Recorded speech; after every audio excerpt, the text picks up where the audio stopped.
in flow, right? Why does time pass so strangely? Why does it speed up, or sometimes it slows down and you get a freeze frame effect? It's because as parts of the prefrontal cortex shut down, that hypofrontality I was talking about, we lose the ability to separate past from present from future. We're plunged into what researchers talk about as the deep now, or poetically the eternal present, right? The elongated moment. The amount of dopamine in your system has a large amount to do with how we perceive time. So if there's a lot of dopamine in your system, time speeds up, goes by really fast. If I cut dopamine off, time slows down. What does it take to do the impossible? What does it take to level up your game like never before? What does it take for individuals, organizations, for even institutions to achieve paradigm shifting? Nothing is ever the same again, breakthroughs. Our mission is to decode the neurobiology of flow and cognitive peak performance. Access the minds of maverick scientists, groundbreaking innovators, and world-leading experts to understand what it takes to achieve ultimate human performance, so you can feel your best, perform your best, and accomplish your boldest goals. I'm your host, Rian Doris, and together with best-selling author Stephen Kotler, I present to you Flow Research Collective Radio.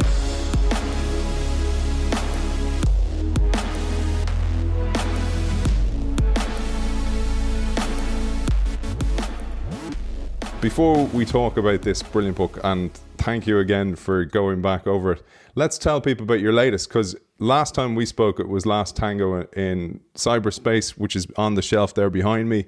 And in the meantime, you've written The Devil's Dictionary, another exploration into sci-fi and into the future. You know, it's the same kind of major theme. I wanted to sort of envision a world, near-term future, where our big environmental challenges, climate change, species die-off, had been solved. And I wanted to ask the question of, like, what does it take to get to that world, right? And there's nothing utopian, as you know, about my approach, right? But I felt like I started painting that picture and working that problem in Last Tango, and I got to sort of finish it in The Devil's Dictionary. And tell us some of the examples, for example, like climate. How in your mind do we get there? Like, I don't want to hijack the show away from this bad boy. Yeah, I'll give you sort of the overarching plot, and that'll give you some of the solutions. So first thing I got to tell you is there's something called a megalinkage. A megalinkage is, going back to the 70s, we knew that habitat fragmentation was a big driver of species extinction, and also a problem with climate change. And so people have been calling for megalinkages. This is like, imagine all the national parks in America sort of linked together by migration corridors. So the plants and animals can migrate freely between them, and the habitat isn't fragmented. This has been, for various environmental reasons we're not going to go into, one of the key environmental ideas we've had for the past 50 years. It's built into the United Nations platform on climate change and species die-off. We're making major progress in that way. So in the future, today, we've got a world where billionaires are competing to get into space. Elon Musk, Jeff Bezos, Richard Branson. I've got, in our environmental world of the future, billionaires competing to create megalinkages in their own name. And this isn't as weird as it sounds. Doug Tompkins, who's a billionaire with the Esprit fortune, took most of that money that he made in fashion, went down to Chile, tried to buy up a huge swath of the country and literally make a countrywide mega linkage Chile. So this is not even new. I've just got a future where you've got sort of billionaires competing, and one of the billionaires hires the lead character, Lion Zorn, who you're going to remember from Last Tango in Cyberspace. He's got this mega linkage, and suddenly species never seen before on Earth start showing up in his mega linkage, and dead bodies start piling up in his mega linkage. And Lion Zorn, the hero, gets called in to figure out what the hell is going on. And thus, that's how the story kicks off. That sort of answers your question, sort of teases the story. Oh, man. You have me on the hook here. And you know what I said to you before, Last Tango, I really enjoyed. I loved the way that you use fact to inform the fiction. So it's in the future, but it's you're plotting ahead with all your research, all your pattern recognition joining together to actually join the dots forward. Absolutely love that. And I'm sure we'll see a Netflix series, and they need you more than ever, man. Yeah, I've heard. So let's get into this bad boy. I'd love to come back to Devil's Dictionary in the future. Sounds absolutely brilliant. I was saying about how the secret to high performance is hiding in plain sight. And I thought, let's start with that. How is it hiding in plain sight? What I was talking about in that opening paragraph is in the 1990s, starting in the 1990s, but really the 1990s, if you know anything about action and adventure sports in the 1990s, and you go back to the start of the 1990s, and action adventure sports are not mainstream at all, right? These are punk rock subcultures that are, sort of popping up in these like couple of locations. There's Chamonix, right, in Europe. There's Whistler, Blackcomb, British Columbia in Canada. Squaw Valley, or what's now Palisades, Tahoe in California, Jackson Hole, Wyoming, a couple other spots. You've got these weird punk rock communities. But what starts coming out of these action sports communities is unprecedented in the history of the world. More so-called impossible feats, never been done, never going to be done, got done in 10 years. We now talk about the 90s as the era of impossible. And the examples are like, pick an action sport, and it's not just that the world records got broken, it's they were broken and broken again and broken again and broken again and broken again. Like there's a quote in Rise, I think it's Jeremy Jones, the snowboarder, who said, yeah, it is Jeremy Jones, and he was talking about what it was like to be in Alaska on some of the early heli trips in the 90s, when like literally, you would wake up in the morning and there were rules in action sports, like don't do this or you'll die. And they were changing on a literally like hourly basis. It lasted, some of it's still going on today, but we had never seen anything like it. And, I think the example I give to sort of comparables opening the book is sort of, one of them is, surfing is the classic example, right? This is a 1,000-year-old sport.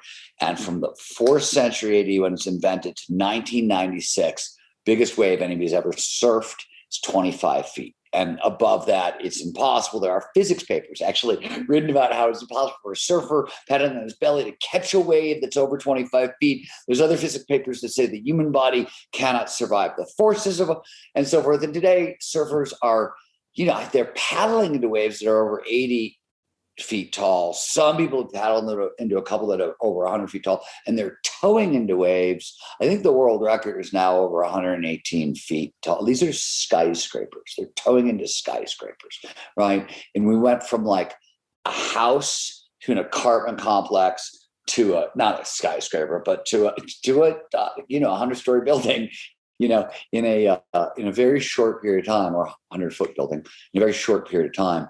And nothing like that has ever happened before. So that the book looks at, where did this come from? Why did it happen? I think the cat is sort of out of the bag, now in terms of like what's happened. But that's what's at the heart of the book. So one of the things I thought was so interesting is there's tons of books that compare the attributes of sports to the business environment, but they miss what you did with this book. Until you did this book, capturing the essence of, and really you do this brilliantly. And I was seeing the linkage between what you did with your science fiction books, essentially your futuristic books, and capturing the moment for these high-end extreme sport athletes. But most books in business, comparing business to sport, miss the state that these guys get into and the breaking of the pain barriers. For example, you talk about Danny Way, for example. And I thought about my own career in sports, and I was like, I barely got in flow. Like sometimes when you were absolutely depleted at the end of the game and the entire team came together, sometimes, but it took a long time to get into those states because you nearly had to be totally worn down. These guys fast-tracked right into it. It's true. And there are a lot of reasons for that. So you're talking about flow, right? Like the secret for all this performance is the optimal state of performance, consciousness that we talk about as flow, scientific term. And it more specifically, first, any of those in the zone moments of total absorption, complete concentration, when you get so focused on the task at hand and everything else starts to disappear, melt away, and all aspects of performance, both mental and physical, tend to go through the roof. So that's flow in a colloquial nutshell, right? Psychologists define it by 6 core characteristics. The work I do at the Flow Research Collective, where we look at the neurobiology, the brain mechanisms that underpin it, we define flow by like 11 different changes in the brain and in our physiology as well. So the definition, I was colloquial. We could talk for the next 2 hours about what the term actually means, but it is, and it's not just action sport athletes, of course. It is anytime the impossible becomes possible. This could be in science and technology and art, doesn't matter, in business. Whenever that happens, we see people utilizing the consciousness known as flow. There's no other way to do it. Humans are designed for peak performance, and flow is how we do it, right? Evolution shaped every human can get into flow, right? Most mammals can actually get into flow.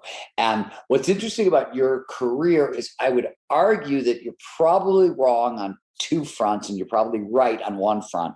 So let's go back to your career for half a second. 1, there are a bunch of different neurochemicals that show up in flow. People like different neurochemicals in their body, just like people like different substances in the real world, right? They're doing the same thing. And there are certain athletes, and you see this a lot, like the mountain bike community is really famous for this.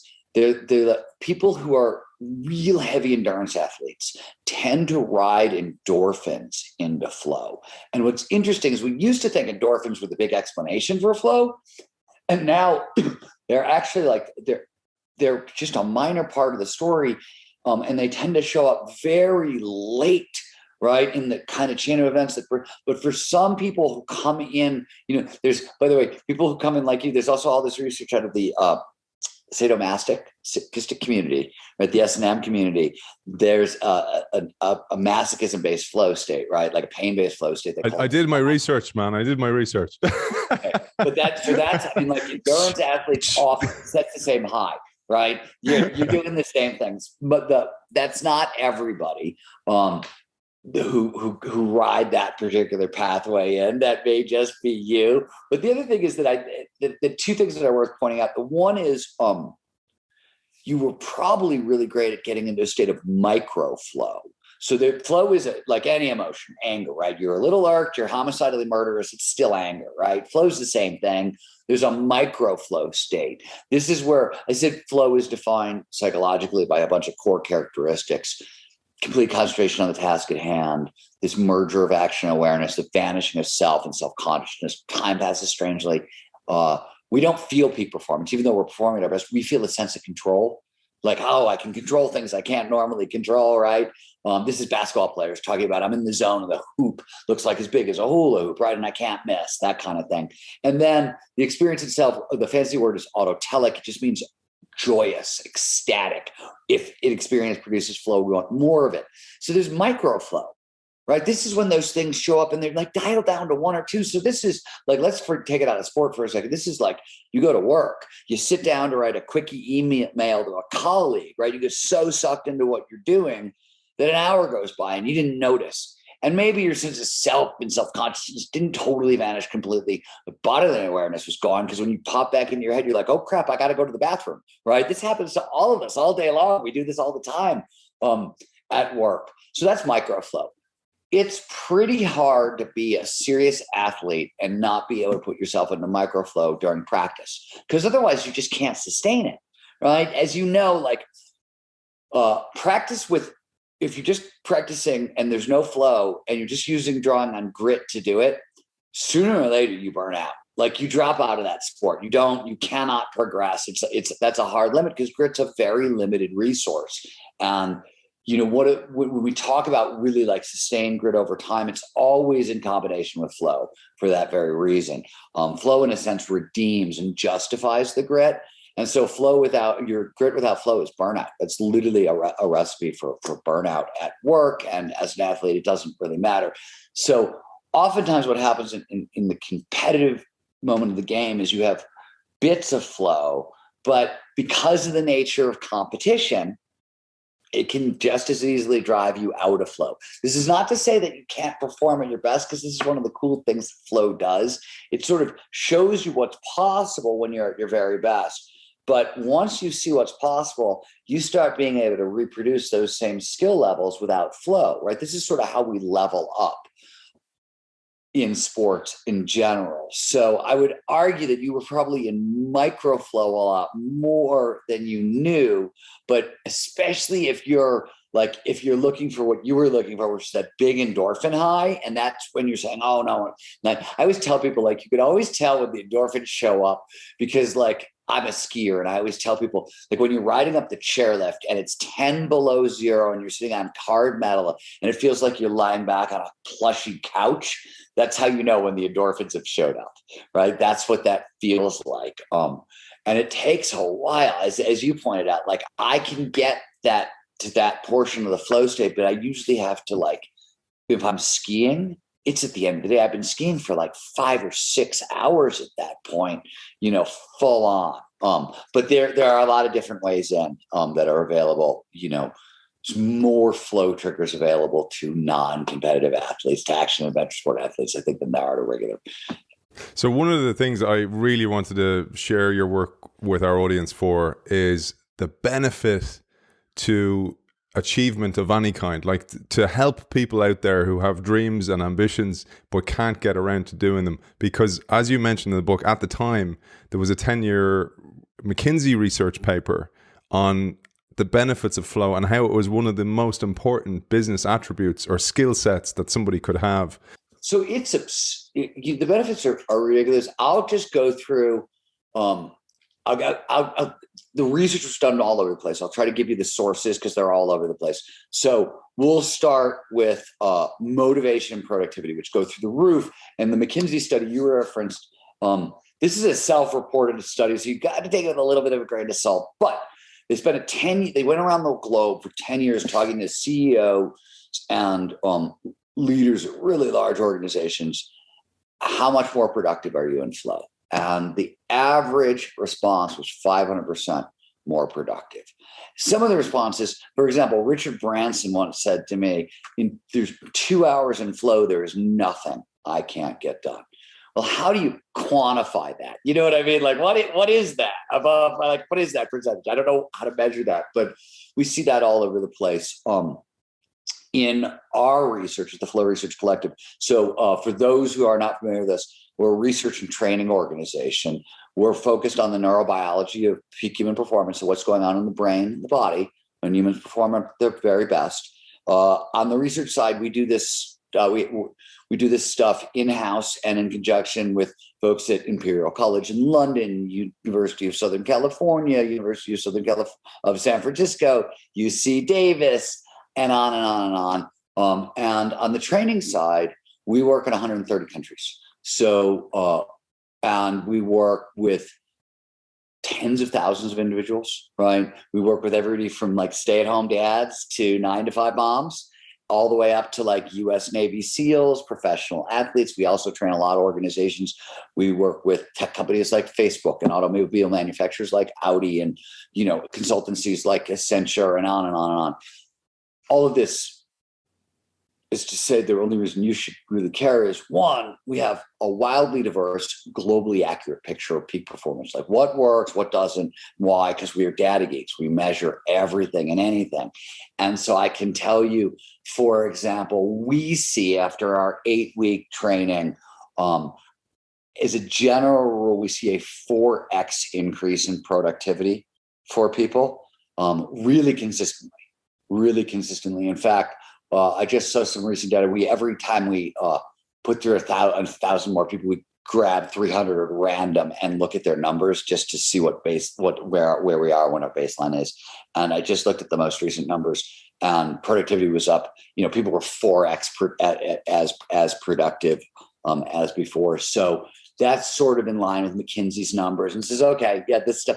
We see the U.S. Department of Defense figured out that soldiers in flow will learn 240 to 500% faster than normal. This is a big deal, right? Like 2 reasons, right? You could talk about like those fabled Anders Ericsson's, Malcolm Gladwell, 10,000 hours to mastery. We know how important, expertise is in business. This research shows that we can cut that in half, right? As I talked about, flow underpins grit at a really, really deep level, resilience. I'll give you a new study. This happened during COVID. They were looking at who flourished during COVID and who languished, who got their ass kicked, who thrived, and what was the biggest differentiator. And they looked at tons of stuff. And it turns out the amount of flow you got in your life during COVID was the only thing that mattered. It was the largest differentiator for flourishing. This is not surprising because we know that flow is built in to happiness, well-being, life satisfaction, meaning, purpose. I mean, like, the data here is like, how much does it elevate those things? It's, depends on which category you're in, it depends on your measure it. But literally, when psychologists define happiness and well-being, there are 3 tiers available to all of us. And the best we get to feel is defined by how much flow we get, how that flow is tied to our purpose. The second best we get to feel is how much flow we get, and that's tied to our goals. And then there's just general happiness, where we don't really have a whole lot of control. So flow is deeply tied to overall well-being, happiness. It is radically important for increasing empathy and what is known, depending on nature relatedness, our ability to see, perceive, and care about the natural world. So this is some of the stuff I actually write about in the Devil's Dictionary and Last Tango, right? The overlap with environmentalism that flows about. And then there's the physical side, right? Where we see increases in strength, stamina. In fact, flow, we can't tell if flow increases strength or it deadens pain so much and it turns off. So it turns out you've got a strength governor, right? You can, at any one point, you go to the gym, your body is willing to do about 60% of max work because it doesn't want you to get hurt. If you're a trained weightlifter or a trained athlete, you can get that up to about 80, 86%. And then it's like a hard and fast. And the only 2 times you get access to the remaining 14% is like fight or flight, the woman lifts the car off her baby kind of scenario, and flow, right? Those are the only times you can go above that. So we see that with strength, with stamina, with fast twitch, muscle response. We can go on and on. Business-wise, really important. If you look at all the studies on what is the most important business skill for the 21st century, it's always creativity and innovation. And creativity and innovation spike massively in flow. Depends on who you're looking for numbers and how you're breaking apart. Creativity is 400 to 700% above normal. But here's the cool thing. Teresa, I always screw her last name up. Amabile. I think that's wrong, but she's at Harvard. She's brilliant. Business researcher. She found out that the heightened creativity that comes in a flow state, average flow state, there's no average, but let's say it's 90 minutes long. She figured out that amplified creativity sticks around for a day, sometimes 2 days after flow.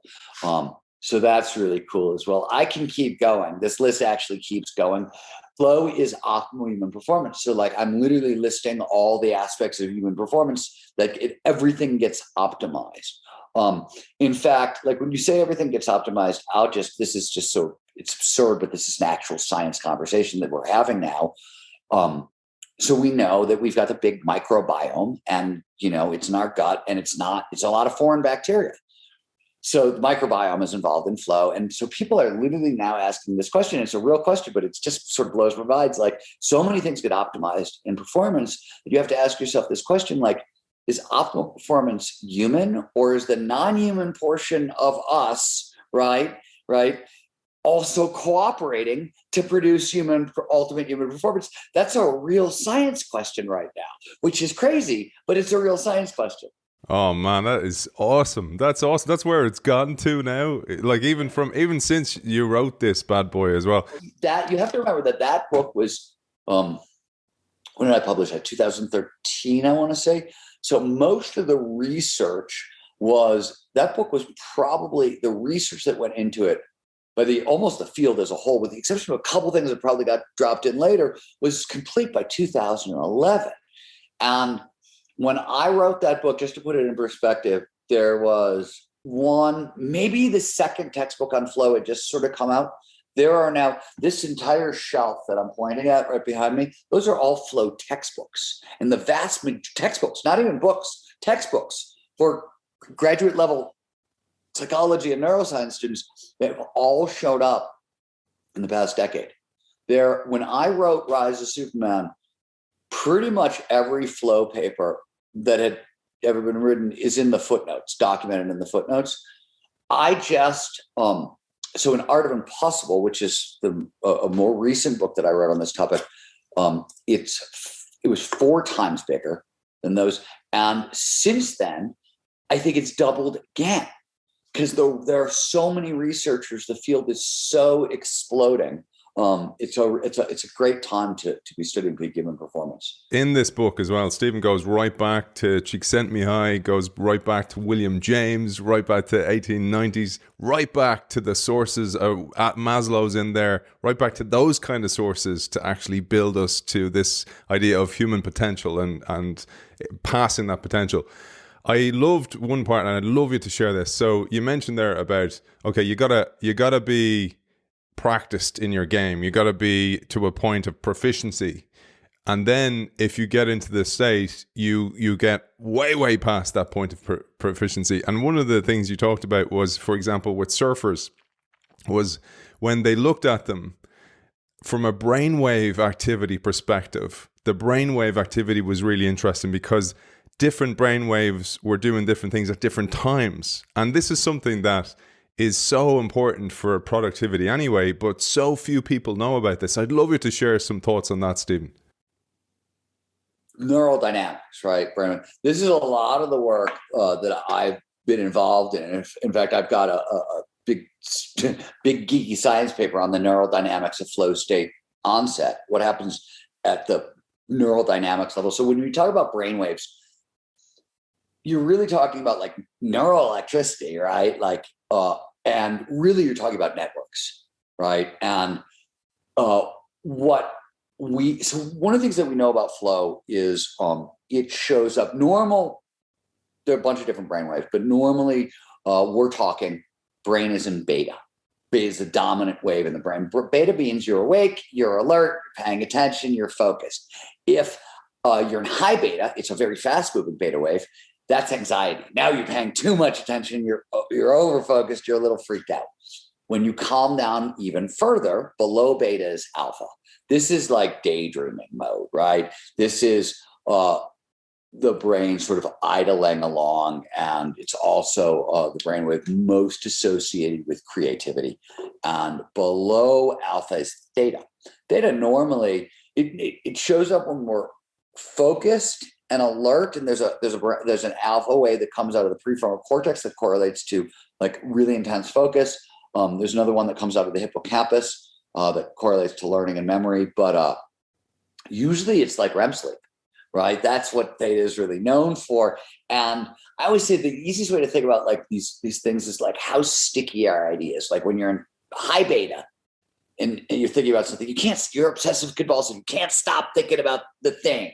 Beta, you get a little more freedom. Alpha, like this is daydreaming mode. Like you may think about your sort of green sweater, and it may remind you of the green turtle, and you're going from idea to idea. And then you're like, then dreaming is like, well, the green sweater goes to the green turtle, goes to the green planet, goes to the green, right? You go idea with no resistance whatsoever. So flow takes place on the borderline most of the time between alpha and theta. That's sort of a baseline. But what you were talking about, and this is really cool, they were looking at flow in surfers, and actually it was flow in elite athletes. This guy named Leslie Shearlin who did most of this work. He was for Red Bull when he was, they found that elite athletes, like top 1%, this was one of the differences between like top 1% and top 5%, was really interesting, is that whenever we make a decision, doesn't matter what it is, the brain goes through a decision-making cycle. There's a bunch of steps. And normally, if you're in flow, you bounce out of that alpha theta borderline, you'll bounce around. Most people who get bounced out of that alpha theta borderline can't get back in really quickly. It's hard to get back in. And it turns out that the better you are as an athlete, the more elite you are as an athlete, the easier you can return to that baseline. There are a couple other things that help. We've learned there was some research done on Formula One race car drivers that showed that also having a growth mindset helps you return to that baseline more quickly and things like that. So there's some other things that go into it, but yeah, that was some neat research, and we'll see. It'll be interesting. We're doing a bunch of EEG base jumping simulation that's very, very realistic and terrifying. We're right at the front end of starting a huge research project with folks from UC Davis and folks from UCSF, Adam Ghazali's lab at UCSF and Richard Husky's lab at UC Davis. And we're going to look at this again. It's more interesting to look at a question of like oscillatory networks and like, are they do you have brain networks that are synchronized or not? That work is super geeky. I could become a neuro geek and really annoying and lose you for the next 20 minutes. You won't lose me, man. Our audience loves that. Go as deep as you like. I thought I'd connect the dots though in pattern recognition mode of when you talked about at the time. So most of the researchers at the time, one of the challenges was they had never experienced flow themselves. I'm laughing because it's still I still think it's an ongoing problem, right? Where like you've got a lot of these top researchers. And so what ends up happening is you end up with like studies run on bad flow paradigms. Like we're going to give people video games to play. And sometimes they're picking really good video games, but sometimes they're like, it's Ms. Pac-Man or something. And I'm like, look, if you happen to be a Ms. Pac-Man fanatic, right? Like it is your jam. Yeah, this is going to be a flowy experience for you. But if it is like, you have to, flow demands complete concentration on the task at hand. It shows up when we really like curiosity is a flow trigger. Want more flow in your life? Curiosity is one way to get there. Novelty, risk, complex, all these things produce flow. You're not going to get them unless you're a total video game geek in video games, right? There's another study, and the researchers who's done this is brilliant work, but like where they use math problems, like addition problems. And even my friends who are total math geniuses, math geeks, static, they're like, I don't get who the hell gets into flow doing addition, right? Like unless you're doing like speed tests back from like first grade or right, like kindergarten, I don't think anybody does, right? So like sometimes you look at the paradigms where they're studying this thing, you're like, what are you doing? And that, you mentioned Mihai Csikszentmihalyi earlier. One of the great things that Mike brought to flow research is he was a serious rock climber and mountaineer. And he was also he was a talented artist in his own right, but as a writer, he's a fantastic writer. And people don't know this, but besides publishing, I think 20 brilliant science books, he also wrote short stories for the New Yorker. Like this was a guy, people don't know that. He was a thorough Renaissance man. And so when he came into flow research, I think one of the things that he brought that maybe Maslow didn't have and James didn't have at this level, or Nietzsche didn't have at this level, the earlier flow researchers, was he had a tremendous amount of firsthand experience in the state. And you see it in bits and pieces. Aaron Dietrich, who is a longtime flow researcher, I read about him Rise a lot. He's a distance runner. He was a marathoner and an ultra marathoner. And it's interesting though. You also see there's a division because you see a lot of runners doing flow research. You also see a lot of there's a bunch of golf research on flow and things like that. And it's interesting because those are very different kind of flow states than like what's happening to the action sport athletes and how, the difference, as you pointed out, and this is what was so great about Rise of Superman and why what was so wonderful about the action sport athletes is at the elite levels. If you're not in flow before you pointed out, you could not be in flow as an athlete and still sort of go out there and right.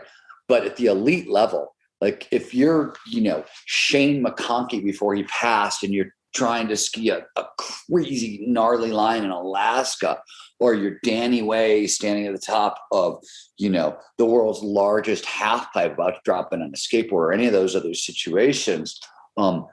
If you're not getting into flow, you're going to go to the hospital or go home in a body bag, right? Like, it's flow or die at the elite level.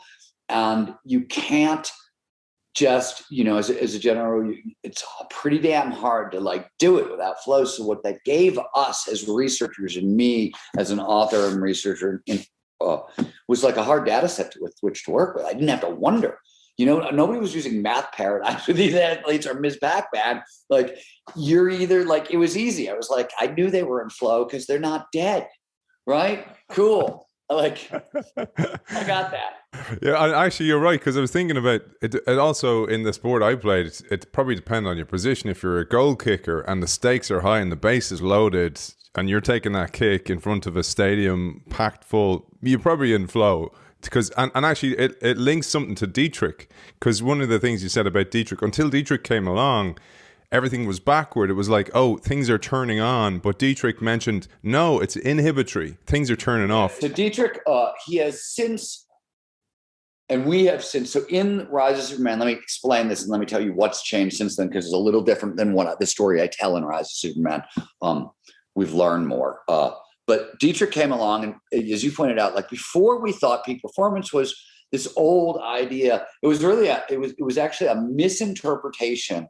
Dale Carnegie misquoted William James. That's what happened. Dale Carnegie misquoted William James, and then everybody misquoted Dale Carnegie.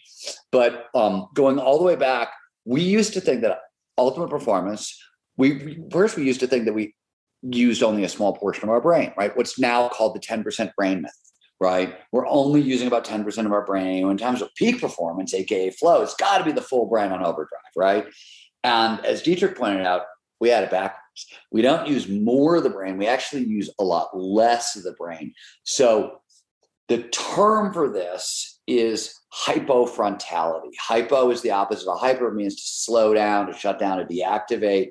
And frontality refers to the prefrontal cortex, the part of the brain back. It's right back here. Very powerful part of the brain, complex logical decision-making, long-term planning, sense of morality, sense of willpower, executive functions. That's what this part of the brain does.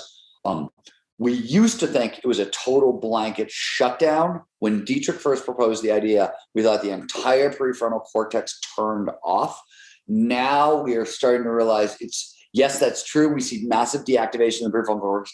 Now they call it localized frontality, because it depends on what you're doing, right? Huge swatches of the prefrontal cortex turn off, but some parts of it stay active, and it depends on what the activity is. So like, if you're playing a piano versus playing football versus, working on Wall Street, to, different, and in all flow scenarios, right? But like, different things are going to be active and inactive. So, but yeah.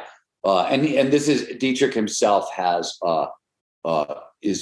recanted. He's so it was a brilliant idea, and it was a revolutionary concept for advancing flow science, and it did. It kicked everything open. But we've since revised that idea a little bit, and Dietrich as well. He's been involved in revising his own idea. Well, thank you for humoring me on that as well. And I'm a bit of a nerd. Like, I find it difficult to jump to an author's latest book without having read the previous book. So that's where I appreciate you updating me as well on this. With me, you've got, Jesus, 14 books. I know. Busy.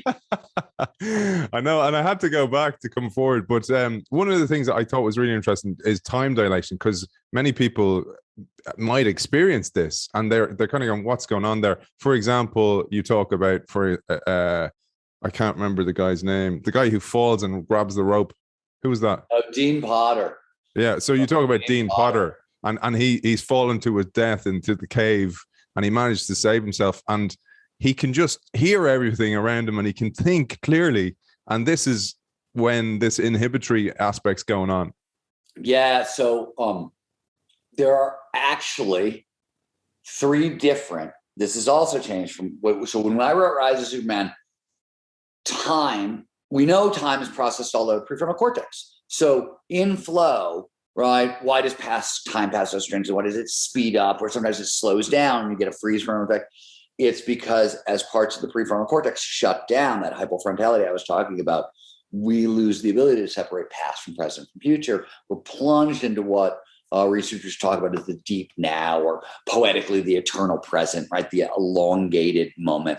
Whichever, all of us, if you've ever felt awe, right? That's the stretching out of time that happens really frequently. We now know, so here's the big funny. The amount of dopamine in your system has a large amount to do with how we perceive time. So if there's a lot of dopamine in your system, time speeds up, goes by really fast. If I cut dopamine off, time slows down. So I'll give you an example of that.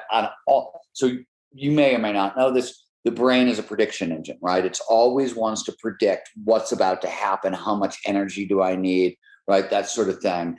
And so like as you're reaching for the doorknob, the brain is predicting, okay, the door is going to be open. It's going to feel like this. When you turn it, you're going to need this much energy.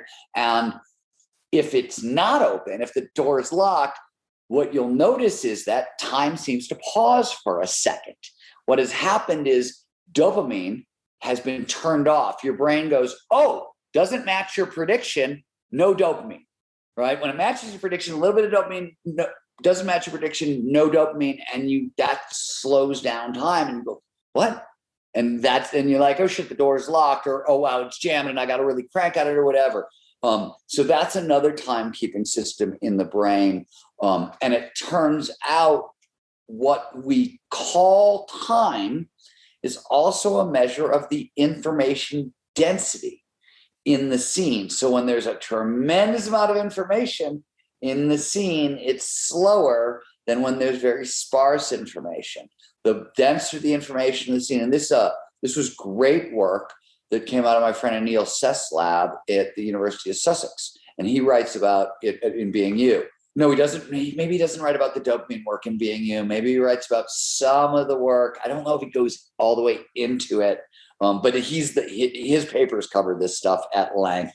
I might be lying. I can't remember if it's in that book or not. But you should read that book anyways because it's fantastic. I'm catching up. You mentioned Mrs. Pac-Man, but there is actually a study done with Frogger. And I thought it was interesting because I thought I'd link it to what you just said there about the amount of information coming at you. And this is where it was really interesting that athletes performed a little bit better than non-athletes. And there was a reason behind this. So they built a life-size Frogger game, right? It's been so long. I can't remember where they built it. Illinois, University of Illinois. University of Illinois. Thank you. They built a life-size Frogger. They wanted to know, like, are athletes going to be better than non-athletes? Like, are they going to be faster? And it turns out they were, but not for any of the reasons we thought, right? It wasn't that they were faster. They didn't move quicker. They didn't do any of those things. It was that they could recognize more patterns. It was pattern recognition, and pattern recognition is sort of fundamental to the brain, fundamental to performance, fundamental to flow. Or did I screw that study up? You're looking at me. No, I got it right? No, you got it. Absolutely. Okay. Well, a great memory. I love that because, I often think about my job and I'm going, I can manage multiple information. I'm kind of going, where does that come from? But practice as well. Let me take it one step further because a lot of people don't sort of get this. Pattern recognition is sort of one of those fundamental things the brain does, right? It's like what neurons do at a really basic level. It's what everything does. But what people don't realize perhaps is that pattern recognition is also the foundation of what we call wisdom. And wisdom itself is a definable psychological trait with definable neurobiological antecedents. But here's the cool thing. It's neuroprotective against cognitive decline.